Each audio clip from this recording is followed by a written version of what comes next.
Munani n'iminota 20 akaba asesekaye ku kibuga cy'indege kuri airport hano i Kanombe. Benshi cyane kabisa, urabona ko biteguye cyane, abanyamakuru ni benshi cyane. Yitwa Davido from Nigeria. From Nigeria. Yeah. Fan is Davido. Yeah, I'm a big fan of Davido. Yeah. Yeah. So how feel don't you see Davido right now to take your photo? Yeah, he didn't see it now, but he's seeing it tomorrow. Trust me. Yes, saa saba ziruzuye neza, ziri kurengaho n'umunota umwe. Gwa ikaze rero kuri airport i Kanombe, kibuga mpuzamahanga cya Kigali. Birumvikana ndacyari wa munyamakuru wanyu Mr Muhanzi, ndacyari intare, ndacyari indahangarwa, ndacyari intore cyane, kandi ndacyari diaspora. Njya nkavuga mu gatamo bango nguri diaspora mu biki.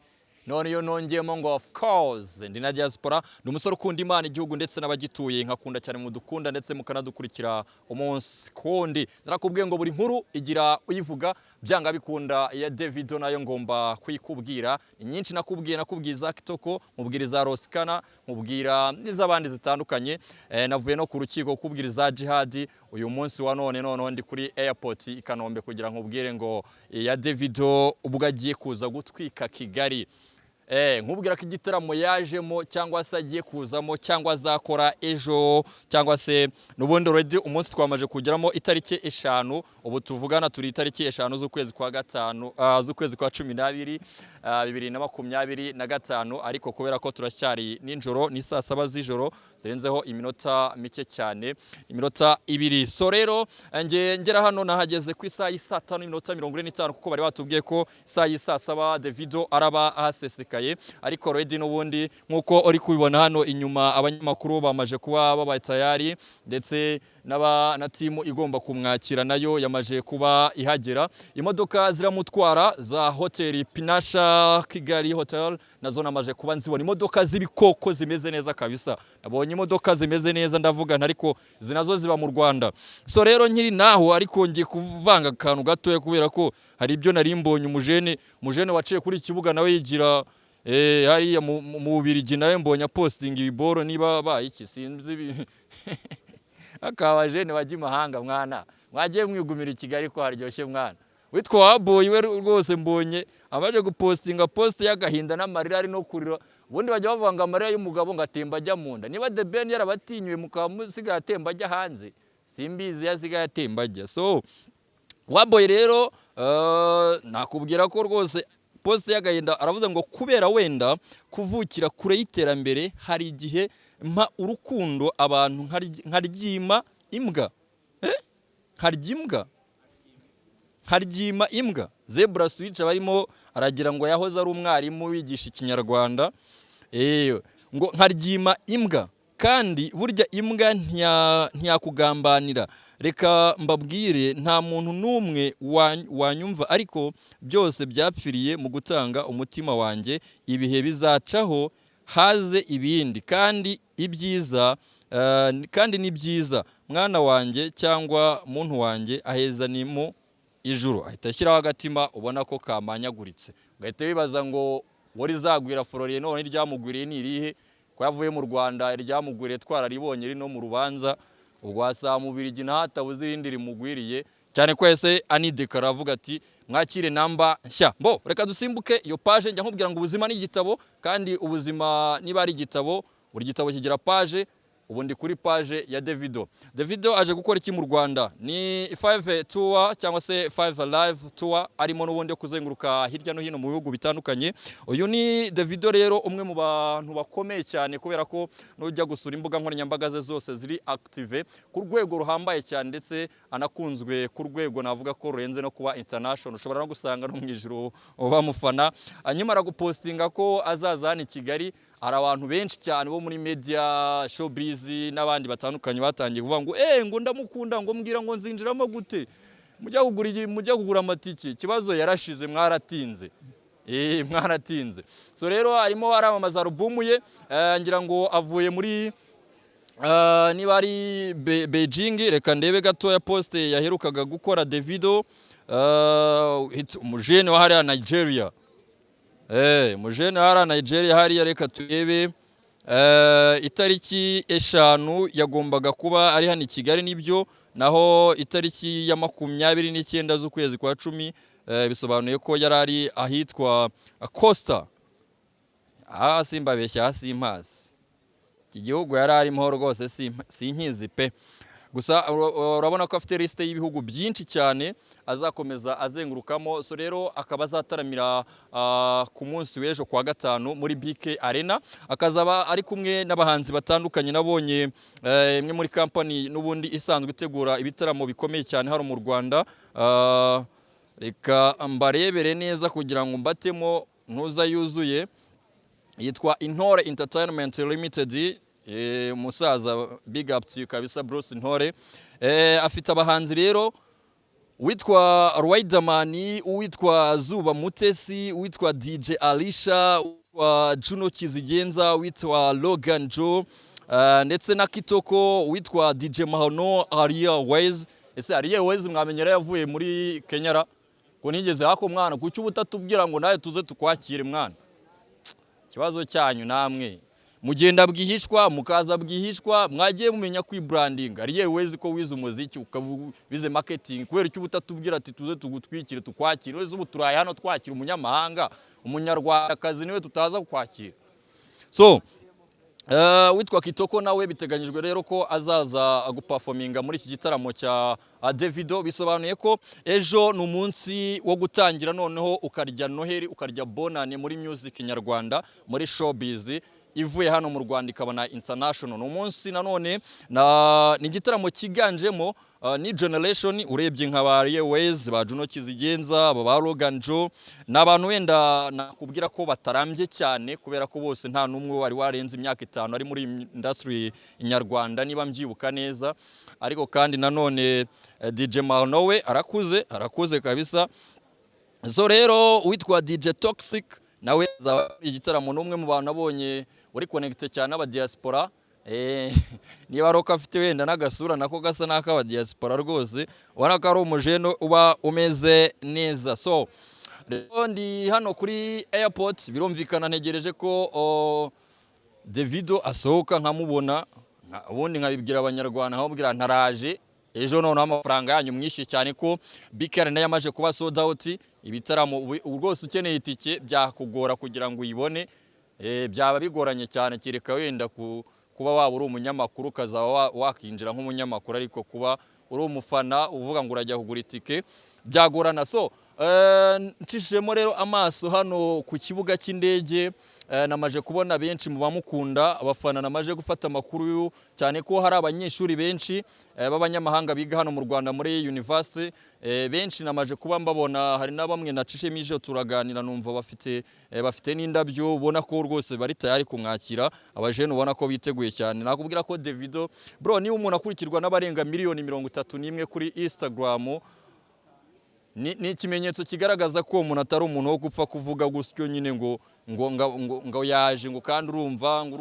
No bro, respect, ni umuntu uba warakoze izina rye. So rero no kuvuga ko ejo abantu bamaje kugura amatike, mbizeza ko muzaryoherwa kabisa. Nutaryoherwa na Davido uzaryoherwa na Kitoko bibarwa Patrick, nutaryoherwa na Kitoko bibarwa Patrick uzaryoherwa na Aria Ways.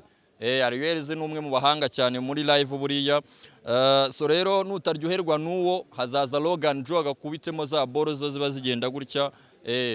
Ibyo bintu taryoherwa ama mix ya DJ Toxic, ama mix ya DJ Mahano, DJ Alisha, abo bose bazakuryohereza n'abandi batandukanye. Ariko ari akantu kan challenge ndi kwibaza ukuntu Davido afite aba followers miliyoni 31 kuri Instagram, ariko kuri YouTube akaba afite aba subscribers miliyoni 4 gusa. So guys, man mujye mushyiramo abantu mwamufollowinze kuri Instagram, byabananiye kujya gusubscribinga kuri YouTube. Wenda mukoreye promotion kandi wenda ntaraza no kubyumva. Zebra nta kuntu wabisemura mu cyongereza kugira ngo bize kumugeraho kuna musabiye ngo musubscribingire. So guys, rero stay tuned. Iyi ni Echo Broom TV. Narakubwiye ngo tuba mu myidagaduro, tuba mu makuru hirya no hino, tuba tugomba kubera kugira ngo inkuru ikugereho ari ya nyayo, nta bihuha, nta matiku ndetse nta n'igikabyo.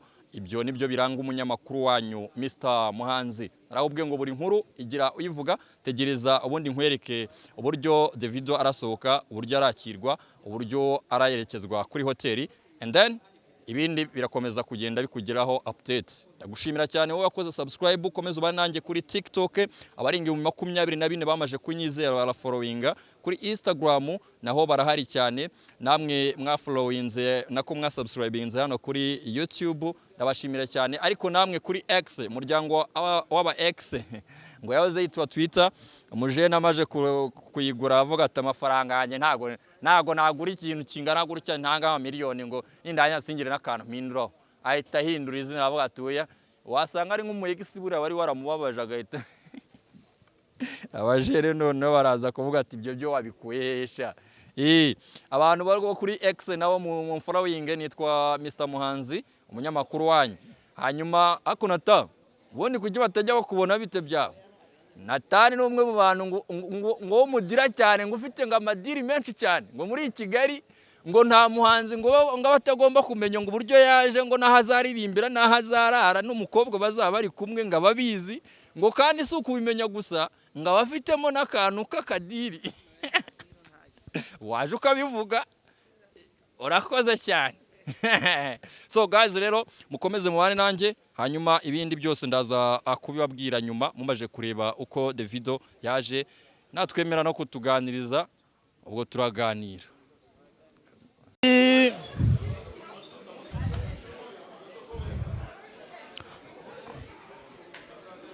Isaha y'isa 8:20 akaba asesekaye ku kibuga cy'indege kuri airport hano i Kanombe. Benshi cyane kabisa, urabona ko biteguye cyane, abanyamakuru ni benshi cyane. Yitwa Davido akaba asesekaye hano i Kigali ku isaha y'isa 8:20 nibwo ahageze. Amasaha agera muri 3 yose twari tumutegereje kabisa kugira ngo tumubone. Bakunzi batugira ngo cameraman wanjye ari tayari cyane kugira ngo tube turi tayari cyane. Umutekano ababonsa ari benshi cyane, ngira ngo abo hanze ndetse n'abahano mu Rwanda kabisa. Twa Davido nguwo kabisa, Davido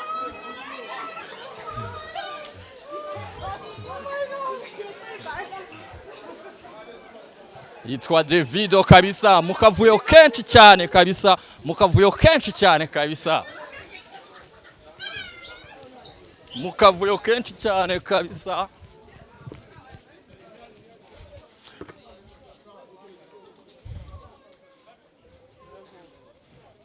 Urabona ko abanyamakuru bo ni benshi, abafana be ni benshi, yaba hano mu Rwanda ndetse nabo hanze y'u Rwanda. Umutekano bawukajije ku rwego rukomeye cyane, bamwita Davido.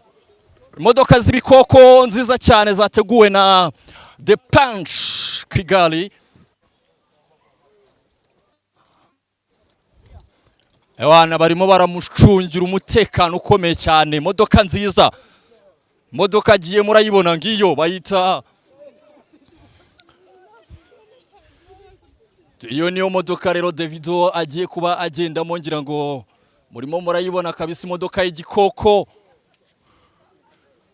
bamwita Davido. Ewana ngira ngo yari intambara itoroshye, ngira ngo yari intambara itoroshye kabisa. Umutekano ababonsa bakomeye cyane, yaba bo hanze ndetse n'abantu mu Rwanda. Witwa Yantare we rwose urabona ko umutekano umeze neza. Ewana modoka zikomeye cyane kabisa, ni igikoko, ni igikoko. Ndabona ari na mark nshyashya kabisa, ntiwamenya ngo ni y'ubuhe bwoko, ni igisimba. Nyuma y'amasaha menshi cyane kabisa abantu bamutegereje, ngira ngo murabona ko abashe kubasesekara hano mu Rwanda ku isaha y'isa 8:25 kabisa. Yari amaje kuhagera, gusa ni intambara yari itoroshye kabisa, ni intambara yari itoroshye, yaba timu ye yaba protokoli ye. Mpamya ko hari na benshi bari bazanye indabyo.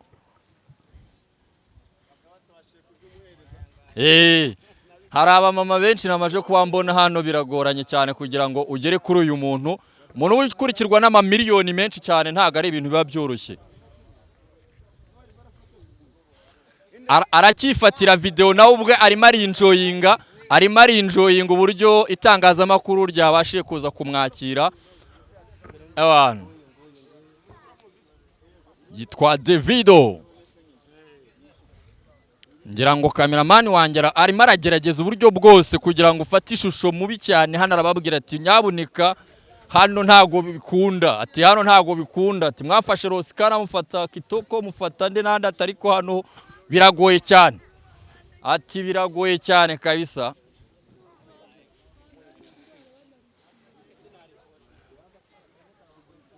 Ni intambara itoroshye mu modoka z'ibisi ewana, ni kajugujugu zo ku butaka, ni kajugujugu zo ku butaka kabisa.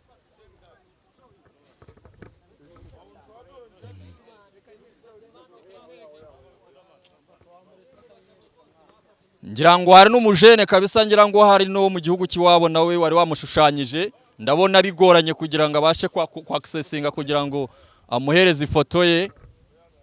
Ewana baramubwiye bati ntago bikunda, ati hangane rwose, ati hangane ntago byakunda. Ngira ngo urimo uramubona kabisa n'umujene wari wamushushanyije. Ngira ngo From Nigeria. From Nigeria. Yeah. Fan is Davido. Yeah, I'm a big fan of Davido. Yeah. Yeah. So how feel don't you see Davido right now to take your photo?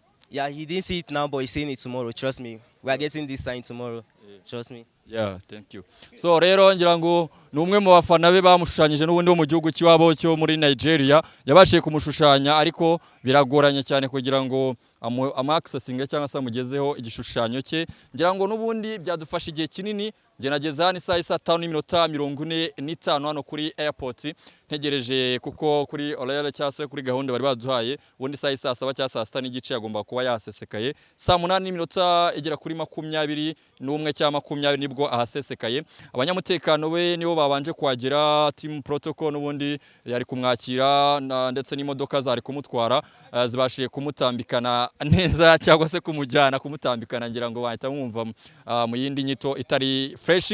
So rero ngira ngo nta bindi wenda birenze nabasha kongeraho usibye kukubwira ko yakiriwe n'ukuvuga ko Davido n'umwe mu bantu bakunzwe cyane, kubera ko media houses zose ziri hano, yaba social media influencer, yaba abafana be batandukanye. Hari ababyeyi nabashiye kubona ariko bari bazanye indabyo, ntago ndi kubabona ngo mbashe kubaganiriza. Hari ubona ko ari umumama unakuze rwose, ubusa na hari umukecuru ari kumwe n'akana bafite indabyo, ariko mbonye n'ubundi batabashe nabo kugira ngo bamubone babashe kumuhereza indabyo. So rero ngira ngo ubwo ejo noneho kuri uyu wa gatanu muri BK Arena biraza kuba ari bitangaza, biraza kuba ari ibintu bikomeye cyane. Ariko hari amakuru namaje kuba nsogongera niba yizewe 100%. Ubwo se ndaza kuyakesha abamotari ko ndi muri airport cyangwa ndayakesha drone ziri kuguruka hano hejuru mu kirere. So navuga ko nubwo wari wavuze ko amatike yabaye sold out ngo shora ko ari agatirike ngo bakoze, ubwo ari ariko ubwo niba ari nabyo ntago nje kwemeza ngo ntiyashize, kuko already kuri website twabonye ko yabaye sold out, narayicekinze ndayibona. Ariko ya makuru mba nibanira muri drone ntago haza muri airport uvuge ngo wabonye ngo amakuru ayakesha abamotari waya. Abamotari ugera muri airport bura ntago bakiri umumotari. So rero ejo ubwo muheta yaranyuma muze mutwike kabisa mukubita cyitwa umuziki mwinjoyinge n'abahanzi b'abanyarwanda barimo Kitoko, Juno Kizigenza, Ariel Wise n'abandi bagiye batandukanye, Logan Joe, nabonye aba DJ batandukanye, DJ Alisha, DJ Marno, DJ andi mu DJ ninde ko numva ntari kumwibuka neza fresh. So undi ntago nkimwibuka, ariko so ndabizi ko muraza kuba mumeze neza. Ni congratulations kuri Bruce Ntore, kuri Bruce Entertainment birumvikana kuba yamaje kuba akubita boro nk'iyi. Ariko ni numwe mu bantu n'ubundi basanzwe bamenyerewe mu gutegura ibitaramo by'abahanzi mpuzamahanga, ntabwo ari ukuvuga ngo abyigiye kuri Davido. Hari n'abandi benshi mwagiye mubona n'ubundi yagiye azana. Ngira ngo nkwibutse ko u Rwanda ni rumwe mu bantu ni rumwe mu gihugu rwakiriwe abahanzi bagiye batandukanye mpuzamahanga muri uyu mwaka wa 2025, kubera ko haje Davido, ariko haje n'ubundi John Legend, haje kandi witwa Jose Chameleone muramubyibuka muri Stade Amahoro ibintu yakoreye, haje kandi witwa TMZ ni team what ntago ndi kwibuka ariko ndumva ari wawo mujene nawe wo mu mama hari niba mbyibuka neza. Haje kandi ba Double J, haje ba Kiriko n'abandi wenda ubwo ntabashe kwibuka, ariko urabona ko Kigali uyu mwaka yasuwe n'abahanzi impuzamahanga birumvikana international artist. Bisobanura ko rero u Rwanda ari turi mu gutera intambwe nziza mu myidagaduro mpuzamahanga, kandi bakabona ko bashima ibikorwa remezo cyane ko twifite BK Arena, Camp Kigali, dufite Intare Arena ari Rusororo gusa kwataramiraho biba bisaba kuri VIP bya Atari, n'ahandi hagiye hatandukanye bakorera ibitaramo. So rero ndagira ngo ushimire wowe wabashe kumakanya ukabana nangira ngo niba mu buryo bwari bugoranye cyane ishusho cyangwa amafoto byanga bikunda byo mwabifashe cyangwa se mwabibonye, bisobanura neza ko rero byanga bikunda warebye uko Davido yasesekaye hano kuri airport, hanyuma ubwo uzanareba uko uburyo azatana byo ngomba kuba mbikwereka. Ntago naba nkweretse uburyo yaje ngo nzanaribwe kukwereka uburyo atashye. Kuri kamera mba ndi kumwe na Zebra Switch, hanyuma nge ndi wa munyamakuru wanyu Mr Muhanzi, ndi Ntare, ndi Ndahangarwa, ndi Ntore, ndi umunyarwanda of course, ndi na diaspora, ndi umusore ukunda Imana, igihugu ndetse n'abagituye. Ndakubwira ngo buri nkuru igira uyivuga kandi ubuzima n'igitabo, kandi buri gitabo kigira page ya Davido kuri airport tuyisoreje hano. Reka tuzayikomeze ejo kwa gatanu kuri BK Arena tumenya ngo abafana abaje ari benshi noneho bigeze bakunzwe, ese noneho igikurikiye ni kihe. Ndagushimiye cyane. Iyi ni Echo Bloom TV, wibuke udukurikire kuri Instagram ndetse no kuri TikTok, ukomeze subscribing hano kuri YouTube, hanyuma dukomeze tubane. Wibuke gufungura akazogera notification, ubuzima bukomeze buryohe mu makuru n'imyidagaduro n'impano n'ishow zitandukanye.